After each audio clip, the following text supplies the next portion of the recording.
Hey y'all, I'm back and I have more of your paranormal stories that I'm so excited to read. These seem so interesting. So excited that I'm just gonna hop right in. This says, The Little Girl in My Stepmom's House. Hey Courtney, I've been watching your videos forever and my favorites are when you read these stories.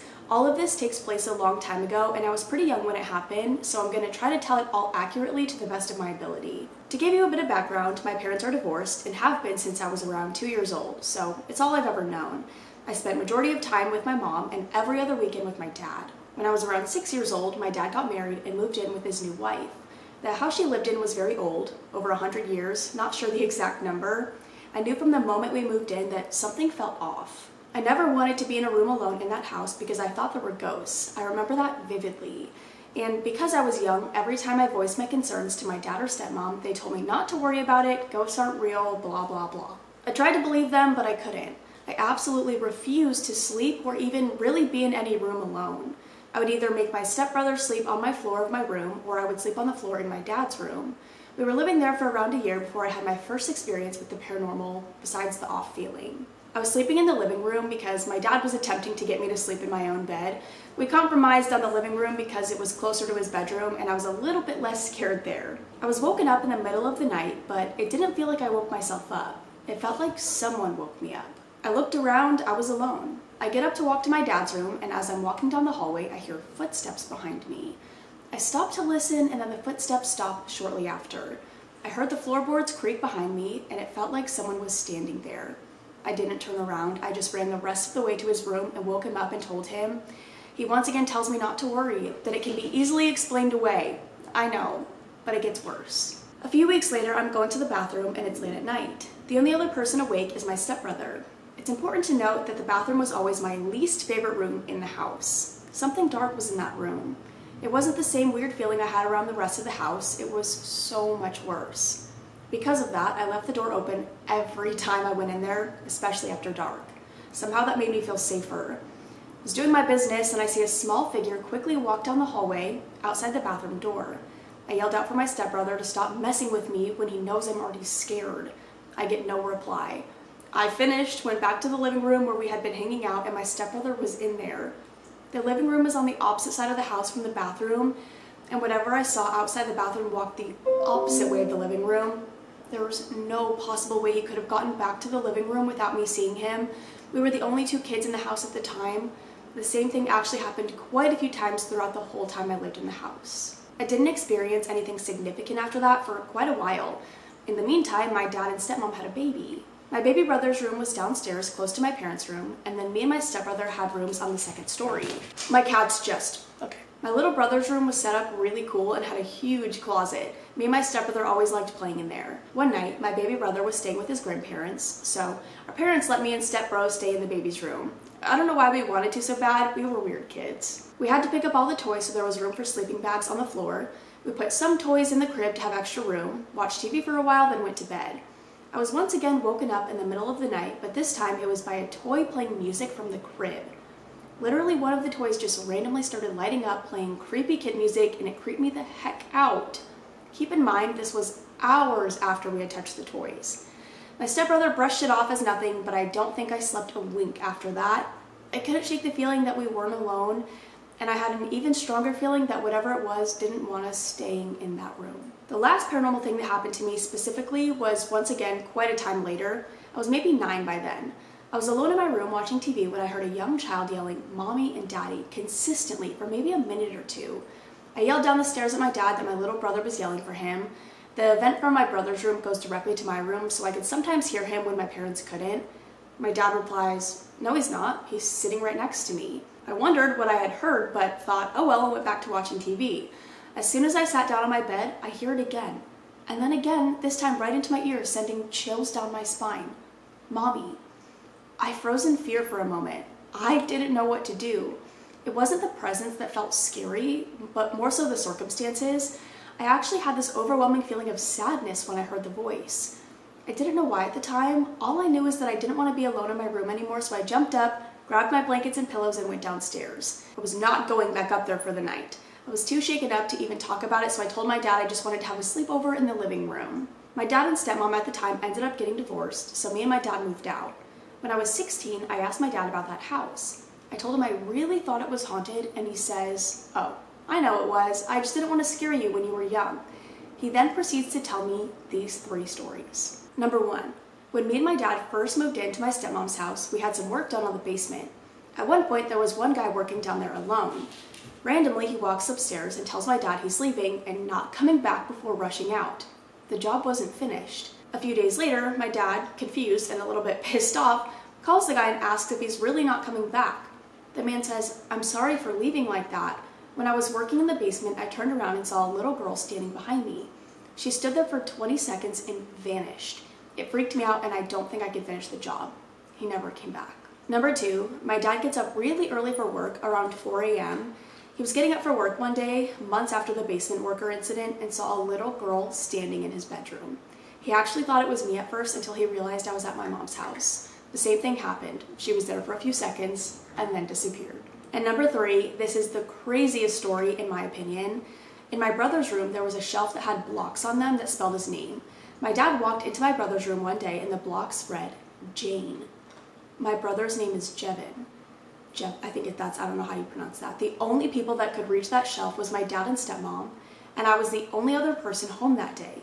Even if I stood on something, I couldn't have been able to reach that shelf. Sure, the V falling down could have been a coincidence, but the letters of my brother's name had to be rearranged to spell Jane.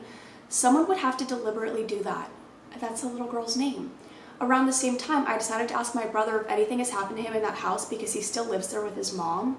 He told me that he's woken up occasionally, sometimes with sleep paralysis and sometimes not, but always a little girl's face staring at him from the end of the bed. After a few seconds, she disappears. After being told these stories, I had to do some research. I found the obituary for a little girl named Ada who died at the age of 4 in our small town in 1893. And get this, her mother's name was Jane. I attached the link to her obituary, which I actually don't see. But anyways, looking back, I honestly feel bad for being so scared. I believe that little girl's spirit wasn't able to find peace. It makes sense that I heard a voice saying, "Mommy," and then my dad seeing the block spell out the girl's mother's name. I know this story isn't super scary, but I do think when you put it all together, it's pretty interesting. Me and my dad still talk about the experience to this day and how we both hope Ada finds her parents and they all find peace together. That makes me literally want to cry. And then they actually commented a couple updates. So they said, "I just did some more research on diphtheria, known as the children's plague, which is described in the obituary being the cause of death. It's so sad. It sounds like a horrible, slow, and painful way to pass, especially back in the 1800s when medical care was not advanced. This is breaking my heart for that poor little girl. It also makes me feel even worse for being scared. She was just trying to find peace. I hope more than anything she finds it." And then they also said, "Update, still doing research. Turns out the cemetery she was buried in is right behind the house. It's a very old, small cemetery, so now I'm wondering if she maybe didn't live in our house but was just there because of the proximity of where she was buried.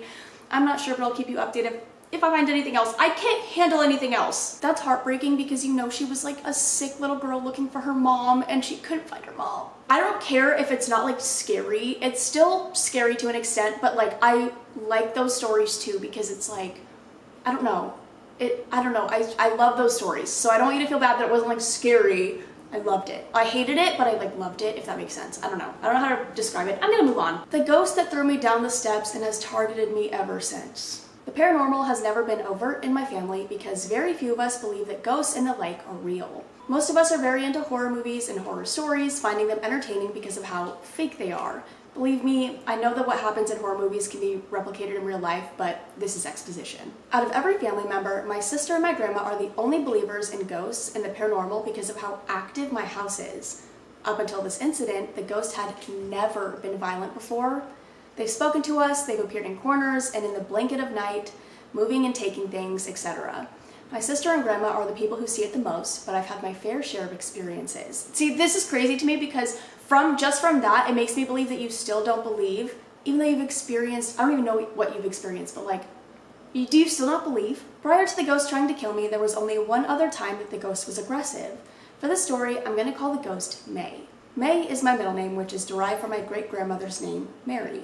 I'm using it because this ghost has followed my dad from his grandma's house. Rose is a lot like my dad and my grandmother, which is why I think she sees May the most. My timeline is a little jacked up because of how much has happened since, but I want to say this story took place in 2021. I'm almost positive of this because we weren't in lockdown anymore, but our house had new carpet that we had gotten after our house flooded.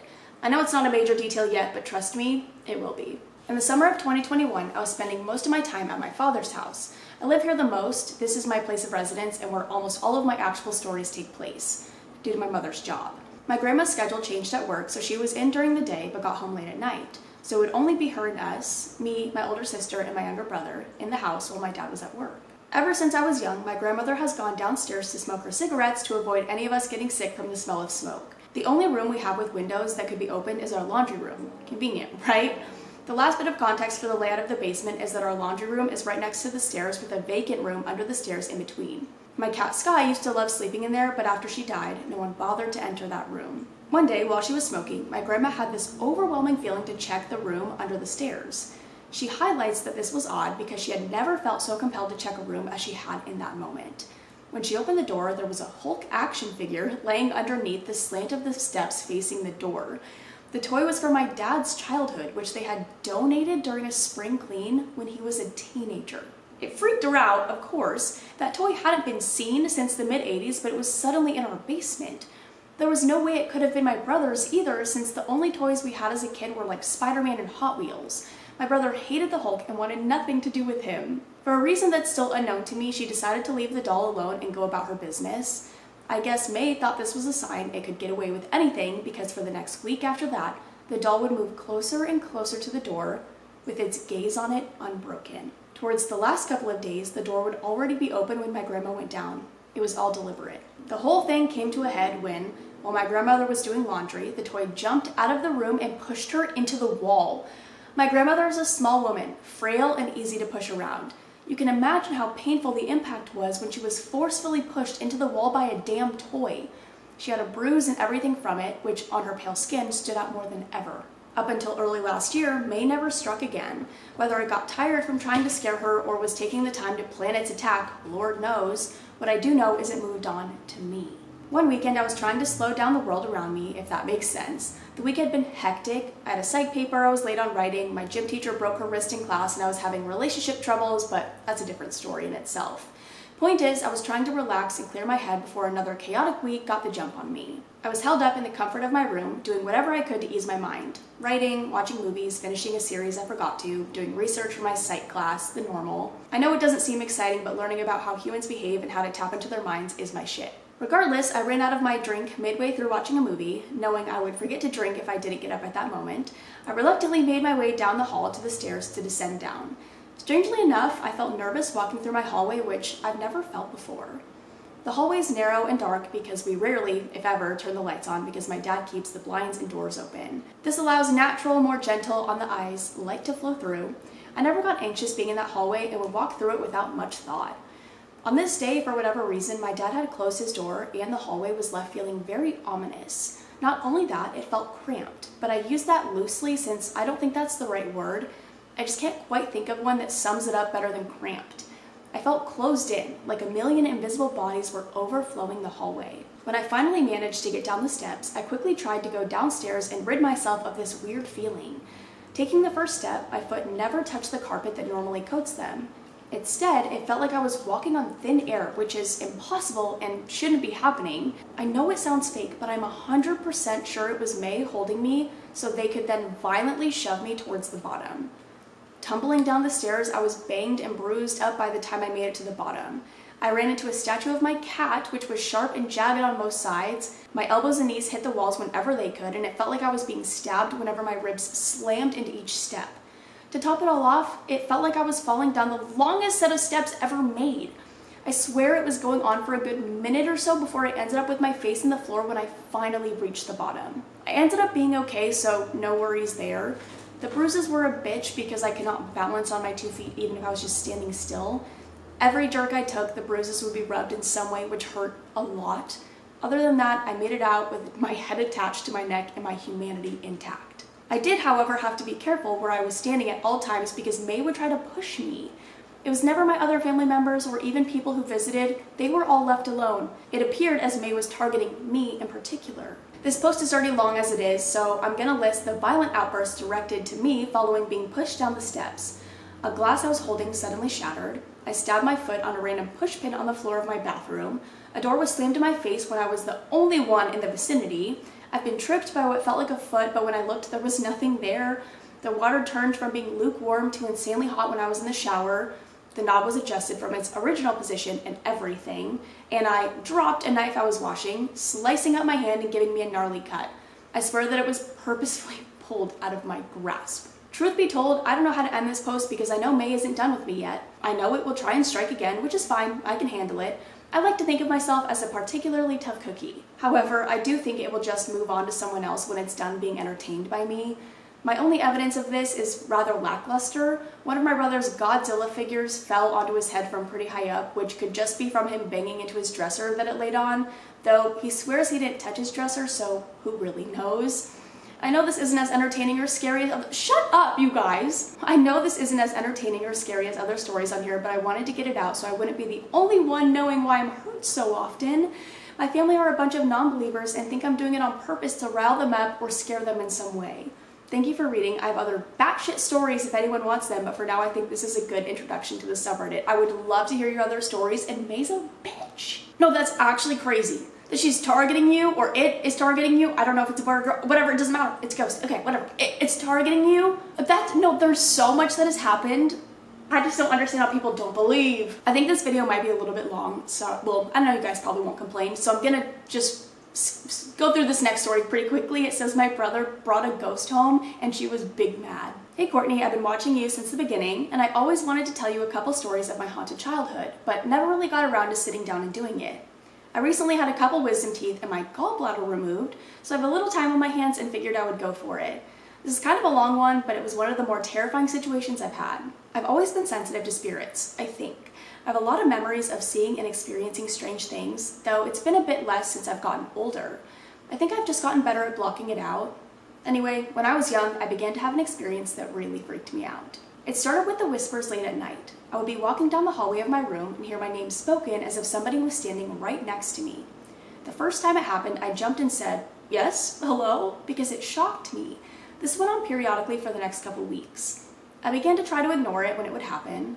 Then, there was one night when I was sitting in the computer room in my house, back when that was a thing.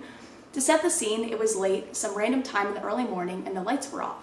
I had the TV on low for background noise and light, and music playing on my computer.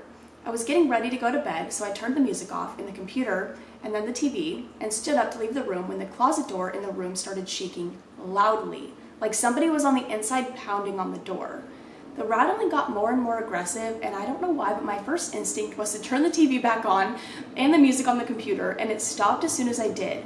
I went to open the closet door, and there was nothing there. A few days later, I would try to go into my bedroom, and I got the worst feeling like something didn't want me in there, like I wasn't allowed in there.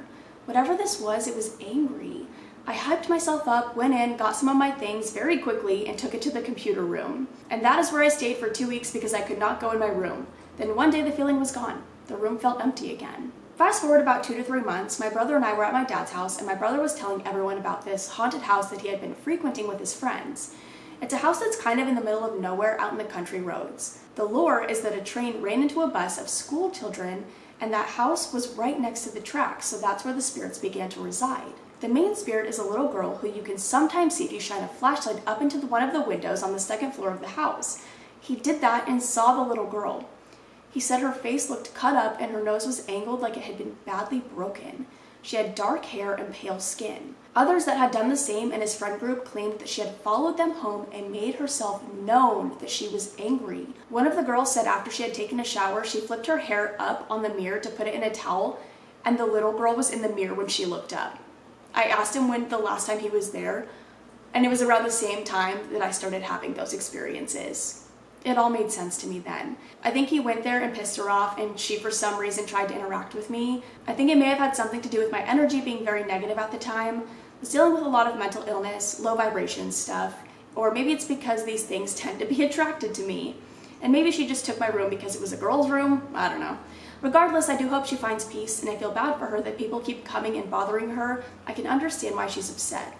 But yeah, that's all for this particular instance. I have a ton more I might post as well. Thank you for reading. Please post your other ones, and also, like, I would be like, why me, not my brother? My brother's the one who's pissing you off. The girls' room honestly makes sense though, because I feel like if I was like a haunted little ghost, I don't know, when I like died as a child, I would want to like experience being a child, and I would take your room too, probably. I don't know. It's not your fault though. Well, that's all I have for now. I hope you guys enjoyed. If you have any other stories you want to share with me or the community, I will have my subreddit linked down below. Those were all really interesting, and I feel like not insanely scary. Like pretty much every single story was like, I know this isn't that scary, but like so interesting to the point where like I literally don't care. That first story is still ingrained in my head. Honestly, they were all really sad.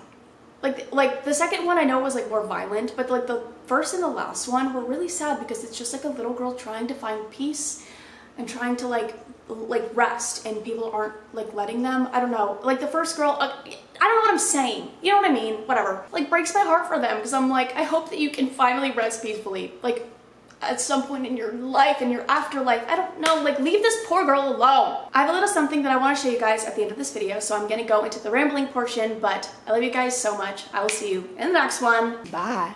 I'm gonna make this really quick just because I don't have much time right now, and I'm probably gonna make a longer video dedicated to this. But yeah, me and my friend Paige want to open either an Etsy shop, or honestly I might just do a website. I guess it kind of just depends. I might do a website and then whatever like I don't sell, I'm just gonna put on Etsy. Still trying to figure out all of that, but we're hopefully gonna open it up within the next week or two. And basically we've been making these cute little like mossy books and like frames and centerpieces and stuff like that, or like floral arrangements, like all this stuff. I used to make these like flower boards. I don't know if you guys remember that. I have a whole video making one on my channel because I was like obsessed with making these flower boards. I love floral arrangements. I feel like this sounds weird, but I feel like I'm good at like knowing like what looks good, I guess. And so I'm gonna show you a couple of the things I've made. It started with me making these like mossy books because last year I made my sister a mossy book. I'll show you. I thought it would look really cool in her room or in her living room because she has like a million bookshelves with a million books. My sister loves to read, and she has like a very dark, like it's green, like a very dark green aesthetic with like black and all this stuff. I don't know how to describe it. Dark academia. I don't know if that's a correct like description, but whatever. And I made this for her because I was like, oh, this would be a cool present. And I tried to look on Etsy for like a mossy book that I could buy her, and they were all honestly really ugly, or they just like didn't exist. So I made it myself and I was really proud of it. And then over the last couple weeks, I was like, you know what? Like I really liked making that. And I feel like there's not really a lot of options on Etsy that are like well done, if that makes sense. And honestly, there's not a lot of options in general. So I was like, I think I want to start making these like little books. And so I started making these little mossy books, and I started thrifting like cool books with cool titles. And then I was like, wait, I should make like Halloween themed books because that would be awesome for Halloween. And they're so cute. They're like little dioramas. I'm having so much fun making them. And then I started finding really cool frames and bowls and like other stuff like that. So I started making like floral arrangements and like mossy, like whatever. Like I've done like fall and just like normal, like I guess like neutral aesthetic, like whatever. And so I've been having a lot of fun making those, and I want to sell them because I've made a million of them. And so me and Paige are gonna open up a shop, and I'm gonna be selling these things, and I hope that you guys are my camera stopped recording. I'm gonna sell them, and I hope you guys are slightly interested. If you're not, I totally understand. It's fine.